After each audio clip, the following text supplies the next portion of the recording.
Although the Galaxy S24 has just recently entered the market, speculations regarding its successor, the Galaxy S25, are already circulating.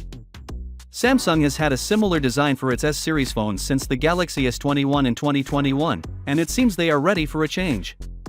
According to a prominent South Korean source, the Galaxy S25 will have a radically different design than its predecessor. While information are limited, it is anticipated that the phone's hardware will undergo considerable alterations.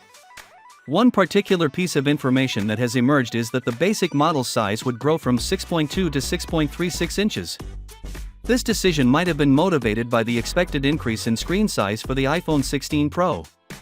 However, this move may not sit well with those who prefer compact phones, as larger screens have become the norm for flagship devices with a wider display. It is likely that the Galaxy S25 will feature a taller and wider chassis to accommodate the new panel. Additionally, there are speculations that the phone will receive a higher display resolution, resulting in a sharper and more vibrant screen. Apart from the display, the Galaxy S25 is also expected to undergo radical design. Samsung's MX Design Group has been charged with providing a fresh perspective on the Galaxy S25's design, promising an intriguing new look for the upcoming flagship.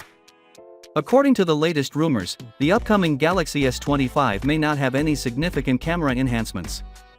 It seems that the lowest versions, including the Galaxy S25 Plus, will likely remain with a familiar 50 megapixels primary camera, but there is still a potential that Samsung may opt to add a sensor provided by Sony. Interestingly, there are reports circulating that the Galaxy S25 and S25 Plus may replace the present Samsung GN3 sensor with a Sony sensor. While this move might have an influence on Samsung's smartphone camera business, the firm looks to be ready for any setbacks. It's evident that Samsung wants to make the Galaxy S25 the greatest phone in its portfolio.